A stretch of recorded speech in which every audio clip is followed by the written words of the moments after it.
One of the overriding questions one has while enduring a particularly awful film is, with all of the talented out-of-work filmmakers in Hollywood, just how on earth did this get made? Did no one take the time to really read the script? Couldn't someone spot the signs during production? Didn't anyone try to burn all available copies of the film before it limped onto the screen? There's a certain sadistic pleasure in not only watching a so bad it's good movie, a hobby that's grown in popularity in recent years, but also to explore the tortured story behind the scenes. It's especially fascinating when the finished product emerges in total earnest, seemingly produced by a team of people blissfully unaware of the horrors they have inflicted on an audience. Not many films conjure up this playful curiosity quite as much as 2003 oddity The Room. It's a small-budget drama that developed a cult status for its stilted acting, nonsensical plotting and indefinable central figure Tommy Wiseau.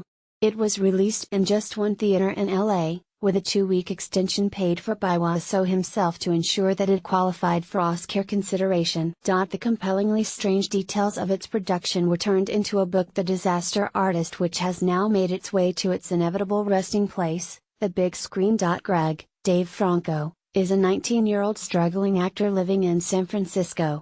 He struggles not just because of the impossibly competitive nature of the industry but also because, well, he's not that good. In acting class, he's finding it hard to lose himself in a scene, a problem that is quite notably not shared by boisterous classmate Tommy, James Franco. The pair begin to bond, Greg envious of Tommy's apparent confidence and Tommy jealous of Greg's baby-face looks. Tommy is a frustrating enigma, his age, place of birth and source of income all remaining a mystery, but his enthusiasm compels Greg to stick with him. After the two move to Los Angeles, they both try plotting their individual routes into the industry, but Tommy's eccentricities and Greg's stiffness mean that their careers fail to take off. After yet another rejection, they hatch a plan: why not make their own movie? Tommy heads to his typewriter and before long, The Room is ready for production with himself playing the lead and Greg nabbing a major part. But as the cameras start to roll, Greg discovers that he's underestimated Tommy's quirks and overestimated his talents. While it's not entirely essential to have seen The Room before The Disaster Artist, it does elevate the experience, the script answering long-standing questions hardcore fans have had for years.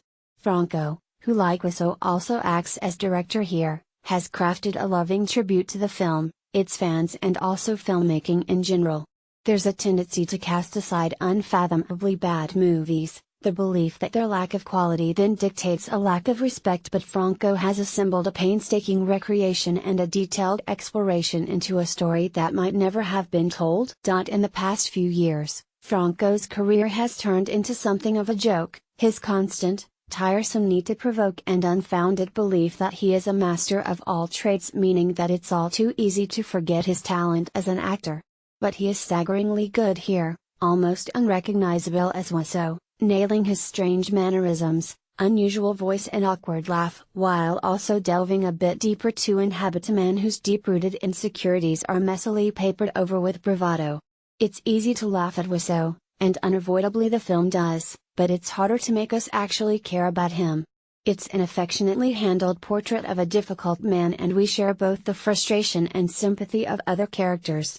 As director, he does solid work but peppers his film with some bizarrely picked pop culture references. Despite the film being set in the late 90s/early 00s, the music is all from the early 90s and, clumsily, a number of posters in the background of scenes are of films released years after. As the film starts to cover the meat of the story, the production of The Room itself, it becomes giddy, often hysterically funny entertainment. We follow Greg's increasing horror as he realizes just what he's got himself into, and there's a sustained series of ludicrous, crowd-pleasing set pieces in rapid succession. Franco has also recruited a strong cast of actors for the many small roles in the film, including Seth Rogen, Alison Brie, Jackie Weaver, Sharon Stone, Melanie Griffith, Megan Mullally, Hannibal Buress, Judd Apatow, Bryan Cranston, Zac Efron, and Ari Grainer. But the dazzle of the cast and the targeted in-jokes never take away from the film's core messaging about the importance of believing in one's own ability as an artist. Rather like last year's Florence Foster Jenkins, the finale shows that even a really unarguably bad performance can bring unabashed joy to a crowd, and with awards buzz already circula,